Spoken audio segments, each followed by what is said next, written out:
Hello students, my name is Neha Mahajan. I will be talking about wireless sensor networks, which is a very important topic, and it comes under module number 6. Now, as our personal computing era has evolved into the ubiquitous computing one, so there's a need for the wireless world of fully connected devices with inexpensive wireless networks. This requirement of ours is fulfilled by the wireless sensor network WSN. So in this presentation, I'll be talking about introduction to wireless sensor network. We'll be comparing the wireless sensor network with the ad hoc networks. Then we'll discuss the applications of wireless sensor networks, and then the features of wireless sensor network, and finally the architecture of wireless sensor network. I might divide my presentation into two parts. Let us first start with the introduction to wireless sensor network.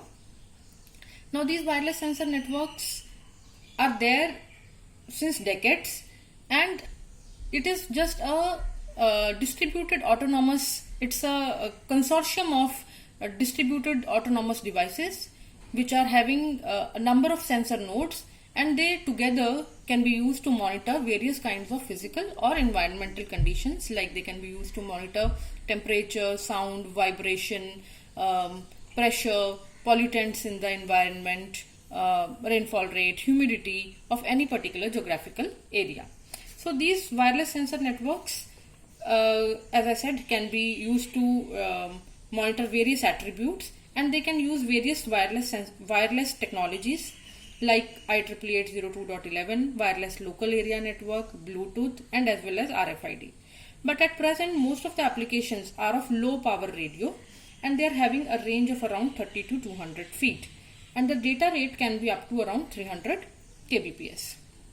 Now the wireless sensor network can consist of a base station, and it can have a number of wireless sensor nodes like you can see here in the diagram. Now these wireless sensor networks are formed by hundreds and thousands of nodes. So these nodes are very densely deployed in an area in which any kind of geographical parameter you want to monitor. Now these sensor nodes can communicate with each other, and they can pass on the data among each other, whatever kind of data it could be. It depends at what parameter you are trying to monitor. Like you can see here in this diagram, there is a super node, and all these nodes can communicate with each other in order to transfer the data. But the main attribute of wireless sensor network is that it is not just confined to monitoring the data, it's not just confined to transferring the data, it also monitors various kinds of physical parameters. So the distinguishing features of wireless sensor network which makes it different from the ad hoc networks are, they have been listed below. These wireless sensor networks are the ad hoc networks, but these are self-organized, and these are infrastructure-less network. And in contrast to the ad hoc networks, the number of sensor nodes in the wireless sensor network can be several orders of magnitude higher than the nodes in the wireless ad hoc network.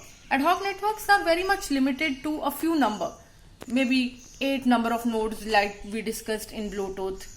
And for example, even if we are dealing with Zigbee, there could be thousands of nodes, hundreds of nodes, but in case of wireless sensor networks, there can be thousands and thousands of nodes in an area.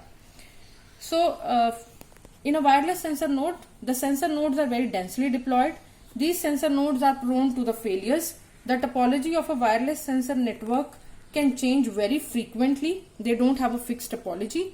The wireless sensor node mainly use the broadcast communication paradigms, whereas most of the traditional ad hoc networks, they are based on point-to-point communication. Now these sensor nodes are limited in power since they have an inbuilt battery, and that battery cannot be replaced in most of the cases. So their power is very much limited. So once the battery is consumed, the nodes become kind of useless.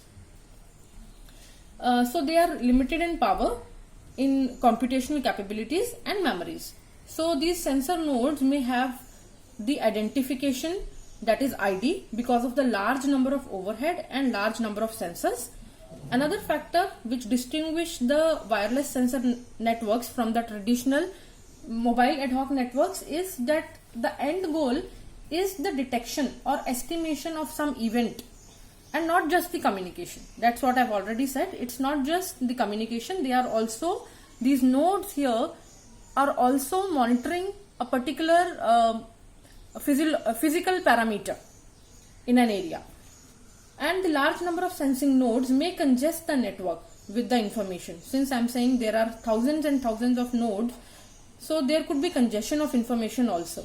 So in order to solve that problem, some sensors like cluster heads, they can aggregate the data. We'll be talking about clustering later in this presentation, but right now there would be cluster heads that can aggregate the data. They can perform some computation, for example average, summation, highest value, etc., and then the broadcast information will be summarized. Now,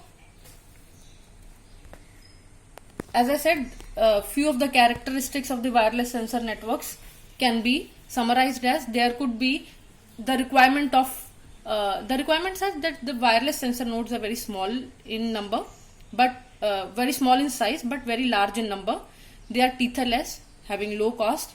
They are constrained by energy, power consumption and communication. Their size is small, which means that the battery they need is very small. It's a low cost method, and the energy will imply to the low power CPU radio with the minimum bandwidth and range. The ad hoc deployment implies that there is no maintenance required or the battery cannot be replaced. So in order to increase the network lifetime, no raw data is transmitted. The data is processed and then transmitted. These wireless ad hoc networks are self-organizing, static or mobile nodes that are possibly randomly deployed, and they undergo the nearest neighbor communication. The wireless connection links are fragile and they are asymmetric, they are randomly deployed, so connectivity depends on the power level and fading. Interference is also high in case of the omnidirectional antennas, and the wireless sensor actuators are a prominent example of the wireless sensor networks. I've already talked about it, that the lifetime of the wireless sensor network is very limited. The nodes are battery powered. So we are not going to change the battery. So once the operation, so each and every operation which is happening due to the nodes, that will consume the power and it will bring the node close to the death. So lifetime of the wireless sensor networks is crucial. So in order to save the energy, the wireless sensor nodes need to sleep as much as possible, in the sense that whenever they are not transmitting or whenever they are not capturing any data, they go to the sleeping mode in order to conserve the power, and they acquire the data only if indispensable. The data fusion and compression happens. The transmission and reception will happen only if necessary. Receiving is just as power consuming. Costly means here it's as power consuming as sending the data. Now these were the various distinguishing features which I've already talked, and we have already compared the WSN with the ad hoc networks. Thank you. The applications of the wireless sensor network will be discussed in the next talk. Thank you.